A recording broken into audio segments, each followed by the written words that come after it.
रामायण की कथा तो सभी ने सुनी या पढ़ी होगी, जिसमें श्री राम और माता सीता के जीवन से जुड़े पहलुओं को दिखाया गया है।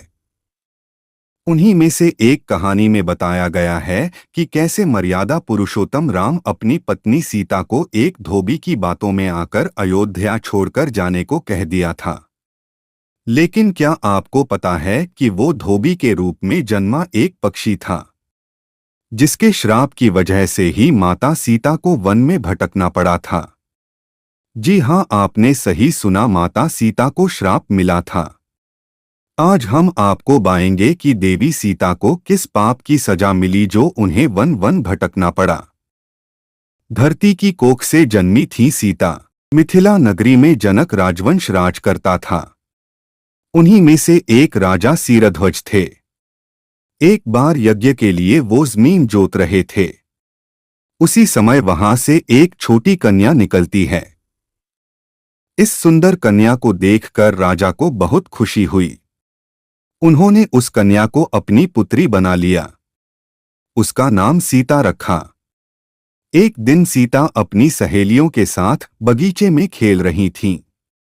वहां उन्हें एक तोते का जोड़ा दिखाई दिया, जो बहुत ही खूबसूरत था। वे दोनों पक्षी एक पर्वत की चोटी पर बैठकर बातें कर रहे थे। पृथ्वी पर श्री राम नाम से विख्यात एक बड़े सुंदर राजा होंगे।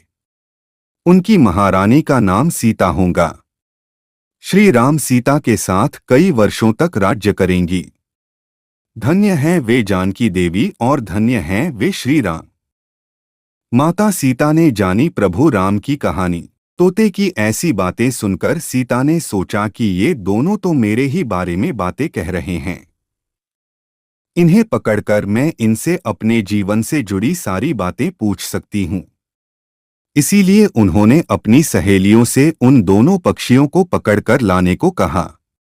उनकी सहेलियां उस पर्वत पर गईं और दोनों पक्षियों को पकड़कर ले आईं। माता सीता उन पक्षियों से कहती हैं कि तुम दोनों बहुत सुंदर हो, देखो, डरो नहीं, मैं तुम्हें कोई नुकसान नहीं पहुंचाऊंगी। तुम बस मुझे ये बताओ कि तुम कौन हो और कहां से आए हो, राम कौन है और सीता कौन है, तुम्हें उनके बारे में कैसे पता है। पक्षी जोड़े ने सुनाई श्री राम जन्म की कथा। माता सीता के पूछने पर दोनों पक्षी बताते हैं कि एक बहुत विख्यात महर्षि वाल्मीकि हैं। हम दोनों उन्हीं के आश्रम में रहते हैं। महर्षि ने रामायण नाम का एक ग्रंथ लिखा है, जिसका पाठ उन्होंने अपने शिष्यों को भी कराया है। उन पक्षियों ने सीता को ये भी बताया कि इस ग्रंथ में महर्षि वाल्मीकि ने बताया है कि महर्षि ऋष्यशृंग के द्वारा किए गए पुत्रेष्टि यज्ञ से प्रसन्न होकर भगवान विष्णु, राम, लक्ष्मण, भरत और शत्रुघ्न ये चार मानव शरीर धारण कर पृथ्वी पर जन्म लेंगे। बड़े होने पर श्री राम महर्षि विश्वामित्र और अपने छोटे भाई लक्ष्मण के साथ हाथ में धनुष लिए मिथिला आएंगे और शिव जी के धनुष को तोड़कर सीता से विवाह करेंगे। राम और सीता का विवाह। फिर उस पक्षी के जोड़े ने कहा, हे सुंदरी, हमने तुम्हें सब कुछ बता दिया, अब हमें छोड़ दो, हम जाना चाहते हैं। पक्षियों की बातें सुनकर माता सीता के मन में और भी बातें जानने की इच्छा हुई। उन्होंने उन दोनों से पूछा कि राम कहाँ होंगे, वे किसके पुत्र हैं, कैसे वो मिथिला आकर जानकी से विवाह करेंगे। नर तोता बोला कि श्री रामचंद्र का मुख कमल के समान सुंदर, नेत्र बड़े बड़े और खिले हुए, नासिका ऊंच, पतली भुजाएं घुटनों तक, गला शंख के समान होगा। मैं उनका क्या वर्णन करूं, जिनके गुणों का बखान 100 मुख वाला भी नहीं कर सकता। दोनों पक्षी कहते हैं कि जानकी देवी धन्य हैं, जो जल्द ही रघुनाथ जी की पत्नी बनकर उनके साथ कई वर्ष तक राज करेंगी। लेकिन तुम कौन हो। पक्षियों की बातें सुनकर सीता ने कहा कि जिसे तुम लोग जानकी कह रहे हो वो मैं ही हूँ। नर तोते की विनती। माता सीता उन्हें कहती हैं कि मैं तुम दोनों को तब ही छोड़ूंगी जब श्री राम यहाँ आकर मुझसे विवाह करेंगे, तब तक तुम दोनों आराम से मेरे घर में रह सकते हो। ये सुनकर मादा तोता जानकी से कहती कि हम वन के पक्षी हैं, हमें घर में सुख नहीं मिलेगा, मैं गर्भवती हूँ, मुझे जाने दो, मैं अपने स्थान पर जाकर बच्चे पैदा करूंगी। आप चाहें तो उसके बाद फिर से यहाँ आ जाऊंगी।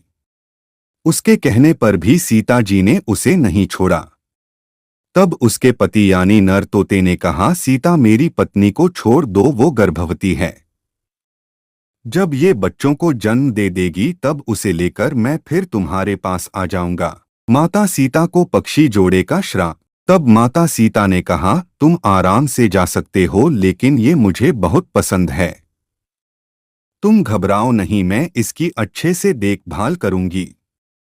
जब सीता ने उस मादा तोते को छोड़ने से मना कर दिया तब वो पक्षी दुखी हो गया। पक्षी दोबारा सीता जी से निवेदन करता है कि मैं अपनी पत्नी के बिना जिंदा नहीं रह सकता, इसलिए इसे छोड़ दो। माता सीता, तुम बहुत अच्छी हो, मेरी प्रार्थना मान लो। इस तरह उसने बहुत समझाया, लेकिन सीता ने उसकी पत्नी को नहीं छोड़ा। तब मादा पक्षी ने क्रोध में सीता को श्राप दिया कि अरे, जिस प्रकार तू मुझे इस समय अपने पति से अलग कर रही है, वैसे ही तुझे भी स्वयं गर्भवती की अवस्था में श्री राम से अलग होना पड़ेगा। वन वन भटकती रही माता सीता। कुछ दिन बाद पति से बिछड़ने के दुख में मादा पक्षी के प्राण निकल गए। पत्नी की मौत हो जाने पर नर पक्षी दुखी हो गया। फिर वो सीता जी से बोला कि मैं मनुष्यों से भरी श्री राम की नगरी अयोध्या में जन्म लूंगा। मेरे ही कारण तुम्हें पति के वियोग का दुख उठाना पड़ेगा। ये कहकर वो वहां से उड़ जाता है। कुछ साल बाद उसका जन्म अयोध्या में धोबी के घर हुआ। उस धोबी के कारण ही सीता जी का अपमान हुआ। उन्हें अपने पति श्री राम से अलग होना पड़ा। उस तोते का श्राप ही सीता जी के पति श्री राम से बिछड़ने का कारण बना। इसीलिए जब माता सीता गर्भवती थीं, तो उन्हें भी पति से दूर वन में रहना पड़ता है। आपने अक्सर लोगों को कहते सुना होगा कि हमें हमारे कर्मों का फल हमें यहीं मिलता है। इस कहानी से ये बात सिद्ध भी हो जाती है कि कर्म के फल से कोई भी नहीं बच सकता, फिर चाहे वो भगवान राम हो या सीता, सभी को अपने कर्मों को फल भोगना पड़ता है। तो मित्रों, आज की हमारी प्रस्तुति कैसी लगी कमेंट करके ज़रूर बताएं, और नए हो तो चैनल को सब्सक्राइब कर ले।